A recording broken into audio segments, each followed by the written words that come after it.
thank you. First of all, I'd like to say thank you to our organizers and to all of you for coming here today. I'm going to talk a little bit differently from what is written in my paper, but it's the same ideas, but I want to use some different examples that I hope will give us a little bit more perspective on it. This is the title of my new book, which will come out in February.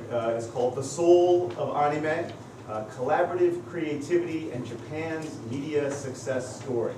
I'm going to talk a little bit about that material today and also actually about some new material too. I'm a cultural anthropologist by training, and so cultural anthropology, as many of you know, is a kind of research that depends on participant observation fieldwork. And the idea is that you go and you live among the people, participate in their world, learn their language, and try to see how they view the worlds in which they live. And one of the things this means, it seems to me, is that we often in anthropology start from different kinds of questions. There's a lot of books about animation and anime, and they often start with the question of what is anime, right? What is animation? In other words, starting with a question of the object. But as an anthropologist, in some ways I'm more interested in the people and the practices, at least as a place to begin to think about what animation is. So I start with the question of who makes anime? And as I explored this question of who makes anime, it became quite clear to me that a lot of people make anime a phenomenon. So I use this word collaborative creativity as a way to think about how creativity itself has to be imagined in a way that takes into consideration not only the ideas and the practices of auteurs, the Miyazaki Hayaos and Oshis of the world, but also says, well, what is it that makes these people popular? What is it that makes a kind of influence emerge from these works? And it seems to me this collaborative creativity operates in a number of ways. It works within studios, right? From making storyboards to keyframes to in-between frames to music to editing to all of the steps involved in making animation. But there's also ways that anime depends on manga. For most of the stories of anime come out of manga characters and worlds. And then also there's a role for fans. That without fans making something of anime, it wouldn't be the phenomenon that it is. So collaborative creativity sort of works across categories of producers.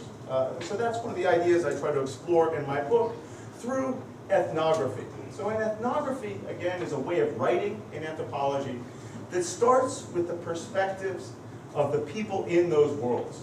It says, how did they view what's happening in animation? And so as part of my field work, I was sitting in on script meetings at various anime studios like Bonzo, Madhouse, and Aniplex, seeing how they constructed and how they conceived of anime as a process. And one of the things that really struck me was that the places where anime was working, right, where the kinds of process of production was effective, created a kind of energy, a kind of vibration between the creators or between fans.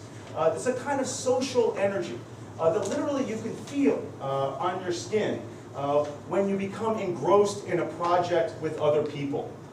And this kind of social energy is something that's mostly invisible, it seems to me, if we think about anime merely as an object or primarily as a kind of economic tool for development. And so that's why I call it a kind of dark energy, inspired from the cosmological, the universe of dark energy that is expanding space-time around us. And it seems to me there's a kind of social energy in anime as well that is expanding the universe of Japanese animation. And it's that kind of social, collective energy that I mean by the word soul. Soul is not something inside specific anime. Soul is something that we feel when we're with other people enjoying or participating in anime worlds. And then the other thing I want to sort of touch on today is this idea that media is not so much content as a kind of platform for participation. that allows a kind of creativity to happen between people. That it's not just the person who's taking the lead, the director, but it's the many people around who also contribute. And it seems to me that we can see this in the earliest examples of animation as well. Winsor McCay was one of the four pioneers of animation in the U.S. And he made this film showing his early experiments, or dramatizing his early experiments in animation. 1911, it mixes live action and cartoons, and he says to his friends, you know, I'm going to make animation. I'm going to make pictures that will move. And when he tells his friends this is what he's going to do, this is how they respond. They think it's ridiculous. It's crazy to make animation, to draw every frame of film. It's a virtually impossible task. It's so much labor that basically no one makes money at animation. It's a losing proposition to make animation itself, and yet he wanted to do it. And he shows the barrels of ink, the piles of paper that he uses to make animation. And sure enough, 1 month later, he shows a clip of his animation to his friends. And it looks something like this.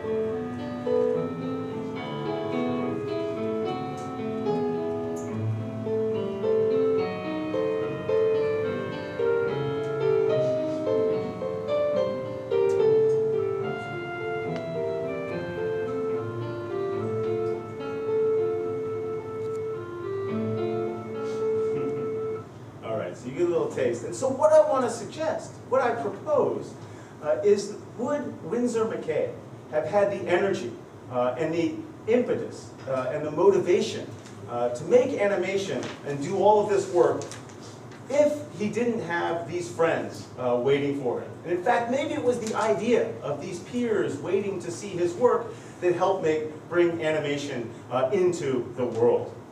And it seems to me that this opens up a way of thinking about what is the object of study. If we think about the social world of animation, one of the anthropologists I'm interested in is David Graeber, and he says we should think of social systems not in terms of Japan or even youth culture, but think of them as structures of creative action. A social system is something that makes something, something that does something. And then it needn't be defined by nations or even by industries to try to understand what that creative action is. And even more important, that value is not something defined only by the market. And in fact, I think the way we interact in the world, the things that we find most important, are very seldom motivated by money. In fact, they're motivated by a social desire to participate in worlds, much more than they are about making money. And it seems to me that this is important because often when we think about the value of anime, it's measured in terms of DVD sales and box office theater ticket sales and TV advertising. Or the value as a kind of national brand, as when Japan gives water trucks to Iraq, the Iraqi government officials say, this is great, you have the Japanese flag on the water trucks, but in fact many Iraqis don't know what the Japanese flag looks like. So they said, okay, no problem.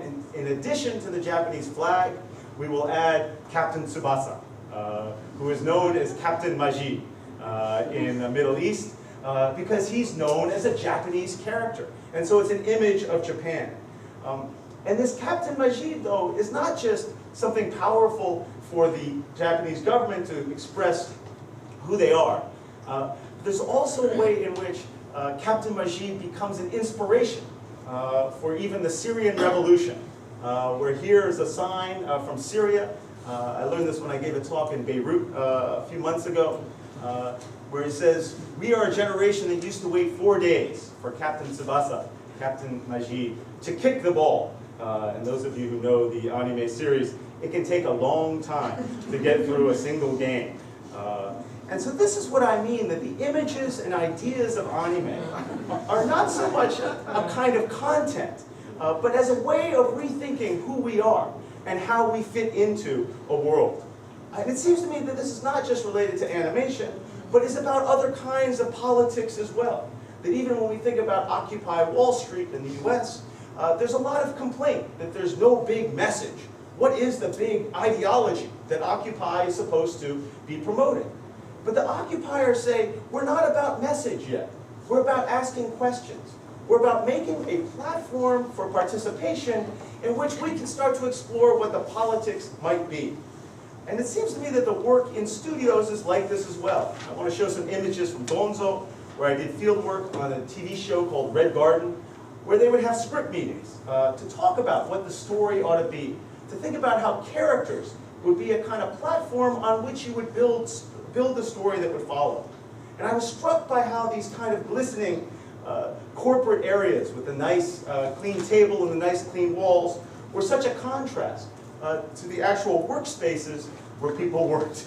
Here's the director going back to his office, piles of paper everywhere. Here's the director working in his fancy workspace, writing the storyboards for the script. This is the character designer's desk where I got to sit for a few days to check out the work that happens in Gonzo. And this is the 6-person team that worked on the animation. The core staff of Gonzo's Red Garden project were just 6 people. We have the director, the computer graphics, the color person, background, and then we also have the, you can't see here, but the character design woman desk and the animation director. And together they were the ones who created these piles and piles of paper that become anime. And again, what was striking was how there was a kind of energy, a kind of commitment that grew out of a collective activity of working together. That kind of participatory energy gave the anime a kind of soul that is quite fascinating to me. And it seems to me it speaks to not social media as a kind of category, as if Facebook and Twitter and Mixi and Nichan are just a kind of media, a kind of content. That this was the way we view it. This is the way the content industry, content sangyo, talks about media as if it's merely content, as if it's a message that is conveyed to other people. And I think, and it's, in a way this is true, you can measure, you can look at anime in these terms. But much more interesting to me is to see media as a kind of platform for social interaction and social exchange. Anime creates these participatory spaces, not only comic market, but all of the sakura, all the circles where fans create things and participate with each other. And it speaks to this new era of crowdsourced production in which value, production, and exchange operate on different terms than what we think of as our capitalist model. In anthropology right now, there's a lot of critique of neoliberalism, right? Free market capitalism, the problems in which economy has taken over all of our understandings of who we are and what it means to be a human being, what it means to be a member of society, defined by the economy. But I say that's not true. It's a lie, in fact, that what we do is based on things other than the market. And that when we don't accept that, when we don't recognize the kinds of social energy that really drives our activities and gives them value, gives them meaning, then we give up too much to the market. And it seems to me that this has always been part of animation. That animation success has always depended on building this kind of social energy. It's not unique to the digital era. In fact, we can see it early on in things like Mazinga Z.